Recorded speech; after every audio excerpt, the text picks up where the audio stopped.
Hey guys, today's video is going to be kind of short and to the point. I'm going to show you how to set up the VisualIQ controller with the Alesis I/O. We've gotten a lot of studios and a lot of individuals that are using the VisualIQ controller and the I/O for software application. So we're going to go ahead and get into that and take a look at the setup and hopefully answer you guys' questions. Before we get started, let's take a look at the back of the I/O and make sure that everything's hooked up in the proper place using the right cables.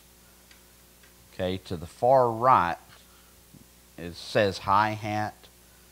That's where you're going to plug in the actual controller, the black box, the VisualIQ controller, and it uses a stereo cable. Okay, across at input number 3, that's where your actual symbols plug in, depending on what model symbol you're using, what brand. The majority of them are single zone and use a mono cable.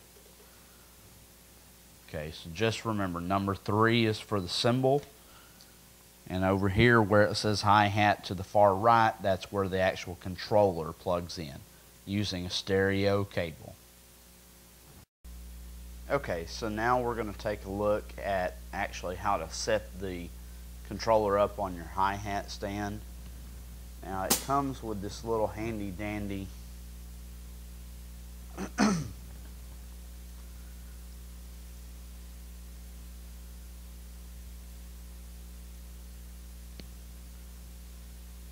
Okay, let's take a look at how to actually set the control box up on your hi-hat stand.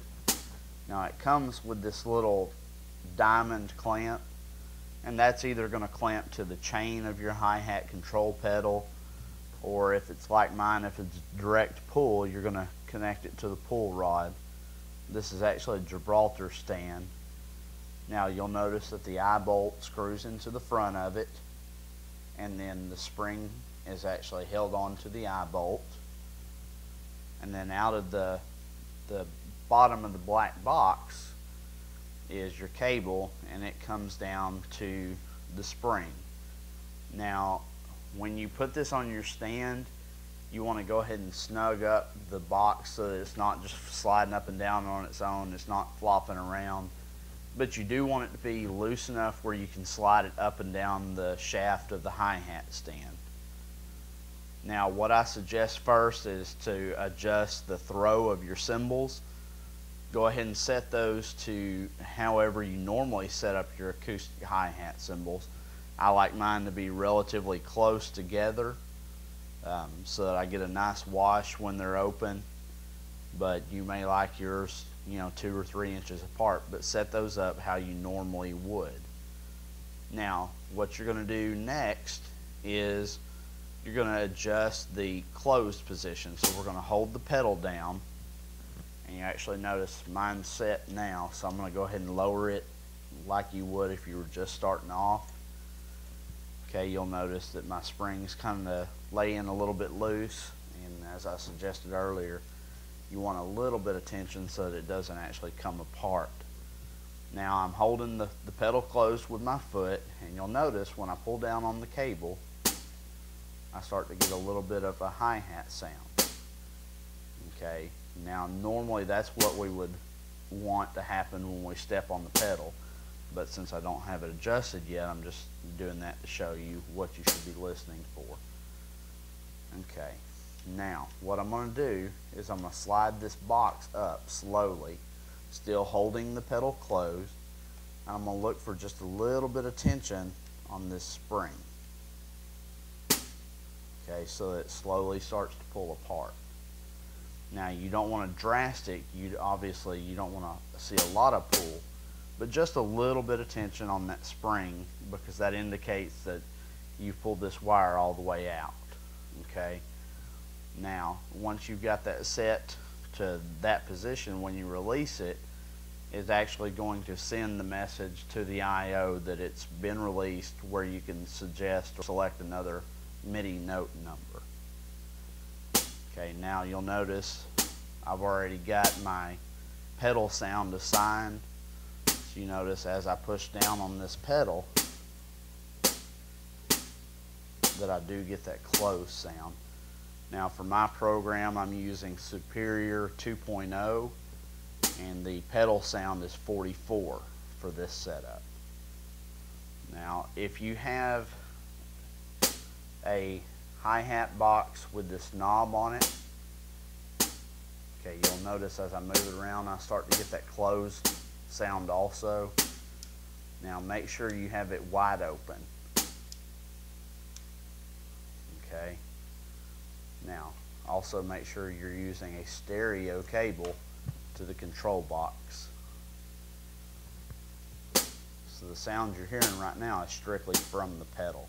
I don't even have the hi-hat cymbals plugged in at this point. Okay, now that we've got that box in place, let's take a look at the hi-hats without them being plugged in. I'll tell you, the hats themselves are still not plugged in. They're not actually making any sound at all as far as a trigger. This is just the control box.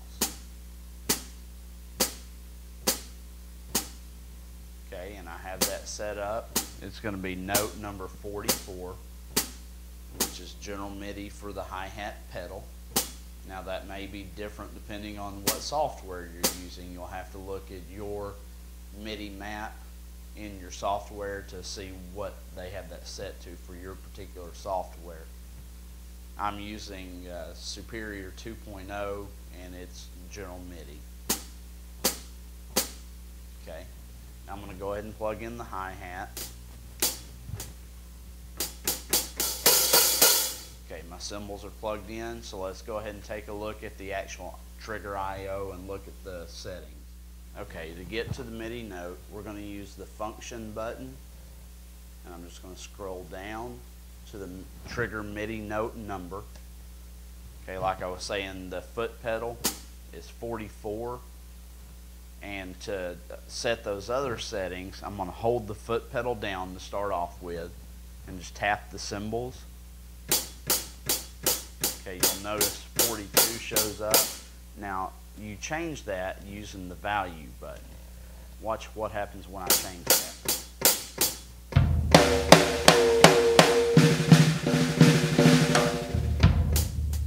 So you want to make sure you have the right note selected. Okay, now I'm going to let go of the pedal. Okay, for my software, number 46 is giving me my open sound.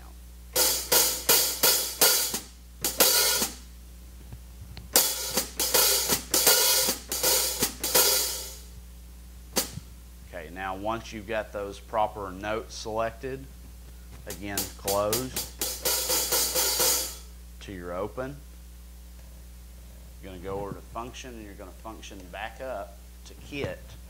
Make sure you save that setting. That covers the setup for the Visualite controller when used with the Alesis Trigger I/O.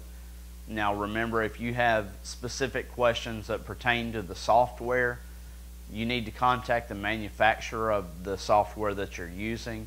I know TuneTrack, who manufactures Superior and Superior 2.0, as well as Easy Drummer, and F Expansion that manufactures BFD Lite, BFD, and BFD2. All of those companies, they're very popular software, and they have great tech support. They're really quick at getting you guys taken care of. But if you do have any questions pertaining to the Visualite controller, feel free to send us an email or join us online on the Pentech forum. You can access it through Pentech's website, pentechworld.com. Till then, take care and keep drumming.